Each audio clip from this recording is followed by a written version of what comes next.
और यहाँ पर हम लगातार आप एक शब्द का इस्तेमाल होते हुए सुन रहे हैं, रिकॉर्ड तोड़। ये रिकॉर्ड तोड़ मैंडेट जो है ये अपने आप में बहुत बड़ी कहानी यहाँ पर बयां कर रहा है। अभी तक ये रिकॉर्ड था कांग्रेस पार्टी के नाम 149 सीट्स कांग्रेस पार्टी ने 1985 में जीती थी वोट शेयर। तब कांग्रेस पार्टी का 55% से ऊपर रहा था। अगर आप बीजेपी की आप बात करें तो 156 सीटों की जो टैली में आप देख रहे हैं 156 सीटें बीजेपी के फेवर में, कांग्रेस पार्टी के लिए 17, आम आदमी पार्टी भी 5 सीटों के साथ गुजरात में अपनी विधानसभा में ये जो है एंट्री की है, जिसे हालांकि ट्रायंगुलर कॉन्टेस्ट बताया जा रहा था।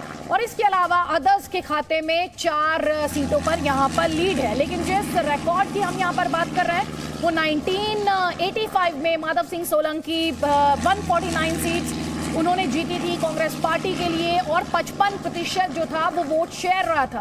अब जरा सोचिए रिकॉर्ड क्यों है ये बीजेपी के लिए, क्योंकि जब 2002 में इलेक्शन हुए थे अभी तक की बीजेपी की बेस्ट परफॉर्मेंस अगर गुजरात में बात की जाए तो 127 रही है, 2002 में रही है। लेकिन आज वो रिकॉर्ड ध्वस्त हुआ और बीजेपी ने ना सिर्फ अपना ही रिकॉर्ड तोड़ा, उन्होंने कांग्रेस के माधव सिंह सोलंकी का 1985 का रिकॉर्ड भी ध्वस्त कर दिया। जैसा कि आप यहां पर देख पा रहे हैं बीजेपी के खाते में गुजरात में 156 का आंकड़ा आप देख रहे हैं, जो कि अपने आप में ऐतिहासिक है, हिस्ट्री है। अब एक और इंटरेस्टिंग बात है, हमारे साथ निखिल जी स्टूडियो में है। और निखिल जी, जब हम 1985 के बारे में बात करते हैं और जब मैं पढ़ रही थी 1985 के इस रिकॉर्ड मैंडेट के बारे में, तो खाम की बात की जा रही थी, जो कि एक जातीय समीकरण था, क्षत्रिय, हरिजन, इसके अलावा मुस्लिम्स और आदिवासी। तो क्षत्रिय, हरिजन, आदिवासी, मुस्लिम, ये एक इक्वेशन की बात की जा रही थी। और आज जब बीजेपी ने ये रिकॉर्ड मैंडेट हासिल किया तो कांग्रेस पार्टी के अधीर रंजन चौधरी ने कहा ये राम की वजह से जीते हैं। तो ये जो डिस्टेंस 85 से 2022 में खाम से राम पर आ गया। ये खाम से राम की बात ही है, मतलब हर एक पॉलिटिशियन को ये वो भूल जाते हैं कि उन्होंने भूतकाल में क्या किया था। आपने बताया माधव सिंह जी सरकार बनी तब जीणाभाई दर्जी उनके साथ थे, कांग्रेस के वरिष्ठ नेता। उन्होंने ये थियरी अपनाई थी पूरे दक्षिण गुजरात में और बाद में गुजरात में KHAM, क्षत्रिय, हरिजन, आदिवासी, मुस्लिम। लेकिन इसके बाद उसका बड़ा नुकसान कांग्रेस को हुआ, क्योंकि जातिगत समीकरण में बाकी की जाति जो रह गई थी वो फील कर रही थी कि ये क्या बात है, हमारा अस्तित्व कहाँ है। और वहां से उनकी पड़ती की शुरुआत हुई।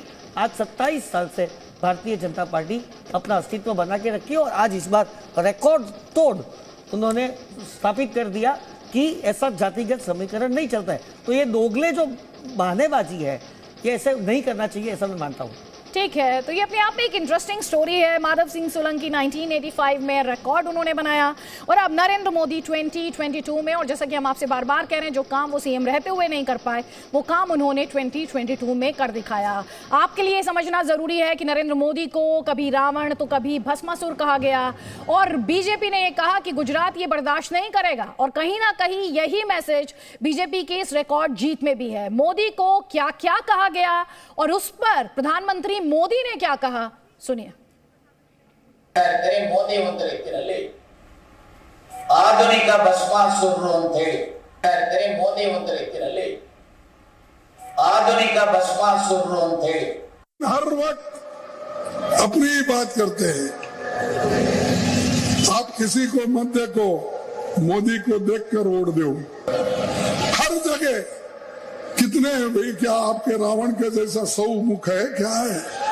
एक बार अगर झूठ बोलेंगे लोग सुन लेंगे, 2 बार भी बोलेंगे तो भी सुन लेंगे। कितने बार झूठ बोलेंगे, झूठ पर झूठ, ये झूठों के सरदार है। कांग्रेस पार्टी में तो कॉम्पिटिशन चाले, कॉम्पिटिशन કે કોણ મોદીને વધારે ગાળો બોલે અને કોણ મોદીને મોટી ગાળો બોલે અને કોણ મોદીને તીખી ગાળો બોલે, એની સ્પર્ધા ચાલે છે। तो प्रधानमंत्री मोदी ने कहा कि मुझे कांग्रेस पार्टी में गाली देने की होड़ लगी हुई है। कांग्रेस पार्टी जैसे गुजरात में सफाई के बाद भी अपने अंदर झांकने की बजाय क्या कहा कि बीजेपी ने ध्रुवीकरण किया, जैसा कि हम आपको बता रहे थे, राम की बात कही, हनुमान की बात की। और साथ ही कांग्रेस पार्टी करी, ये तो आम आदमी पार्टी थी जिसने उसके वोट काट लिए, वरना ये नतीजा कुछ और ही आता। अधीर रंजन चौधरी और प्रमोद तिवारी का ये एनालिसिस आप सुनिए। गुजरात में इतने सारे और जिस तरीके से सांप्रदायिक ध्रुवीकरण की राजनीति हुई है, जिस तरीके की ये सियासत किए गए हैं, उसमें गुजरात की जो माहौल थे वो माहौल बिगड़ गई थी। जहाँ हमारे हिंदुस्तान के प्रधानमंत्री से लेकर गृह मंत्री दोनों ने ही घर घर जाकर जिस तरीके से सांप्रदायिक ध्रुवीकरण की मसला फैला, उसमें सारे माहौल बिगड़ चुके थे। फिर भी हम जीत नहीं पाए। हार तो हार ही होते हैं, हरे अगले दिन और या अगले साल हमारे जो खोए हुए जगह है हम जरूर उसको हम वापस लाएंगे। जिस तरह भारतीय जनता पार्टी ने आम आदमी पार्टी को प्रोजेक्ट किया कि वही मेन कंटेंडर है, जिस तरह सिसोदिया को, जैन का, ये सारे प्रकरण उन्होंने डाले और जिस तरह जाके अरविंद केजरीवाल जी ने वहां प्रचार किया, उसका फायदा बीजेपी को मिला। तो हम आपको ये बता रहे हैं कि कैसे बीजेपी ने ये रिकॉर्ड तोड़ जीत दर्ज की है। तो कांग्रेस पार्टी के खाते में भी जो रिकॉर्ड्स हैं वो ध्वस्त हुए हैं उसकी हार के लिहाज से, क्योंकि हम बार बार आपको कांग्रेस पार्टी का 1985 का रिकॉर्ड बता रहे हैं। अब सिलसिलेवार तरीके से आपको बताते हैं कि कैसे ये कांग्रेस पार्टी की सबसे खराब परफॉर्मेंस रही है। 2017 के साथ कंपैरिजन इस वक्त आपके स्क्रीन पर है। 2017 में कांग्रेस पार्टी ने 41% से ज्यादा वोट शेयर हासिल किया था, लेकिन इस बार आप देख रहे हैं कि ये वोट शेयर लुढ़क कर गिर कर 27.30% हो गया, यानी कहीं ना कहीं 14% का ये जो डाउनफॉल आया, ये जो फॉल आया कांग्रेस पार्टी के वोट शेयर में, वो आप देख पा रहे हैं। 16 सीटें इस वक्त, हालांकि लीड्स को इंक्लूड करें तो 17 सीटों की बात 2022 में यहां पर की जा रही है। 2012 में देखिए वोट प्रतिशत के लिहाज से बात करें तो 40.59%, और तब भी कांग्रेस पार्टी के खाते में 61 सीटें आई थी। तो 41% 2017 में, 2012 में 40% से ऊपर। इसके अलावा 2007 में आप देखिए 59 सीटें कांग्रेस पार्टी ने हासिल की थी और उसके वोट शेयर की अगर बात की जाए तो वो 38% रहा था। लगातार हम आपको कंपैरिजन के माध्यम से बता रहे हैं कि क्यों 2022 कांग्रेस के लिहाज से गुजरात में डिजास्ट्रस रहा है। 2002 में देखिए जब बीजेपी ने करीब 50% वोट शेयर हासिल किया था, तब कांग्रेस पार्टी ने 39% से ज्यादा वोट शेयर हासिल किया था, ध्रुवीकरण हुआ था, और उस दौरान भी कांग्रेस पार्टी ने 51 सीटें हासिल कर ली थी 2002 में। अब 1998 की बात करते हैं, जब कांग्रेस पार्टी का वोट शेयर जो था वो 34.85% यानी करीब करीब 35% था, और इस 35% वोट शेयर के साथ कांग्रेस पार्टी ने 53 सीटें हासिल की थी। 1995 में कांग्रेस पार्टी हाफ सेंचुरी भी नहीं लगा पाई थी और कांग्रेस पार्टी का वोट शेयर जो था वो 33%, यानी एग्जैक्टली अगर बात करें तो 32.86%।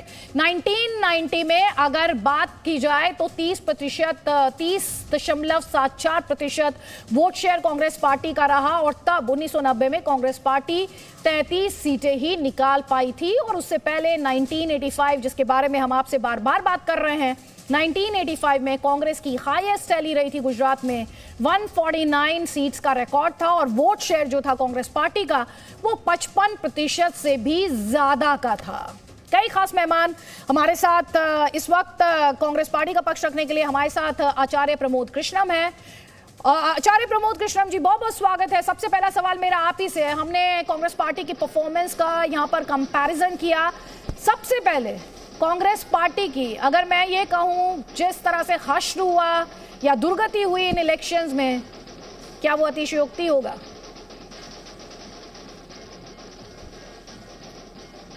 देखिए आदित्य जी, हार और जीत लोकतंत्र में, चुनाव में एक रूटीन। आचार्य जी, मैं वापस आपको मंच दे रही हूँ। एक ट्वीट है प्रधानमंत्री का, उसके बारे में दर्शकों को बता देते हैं।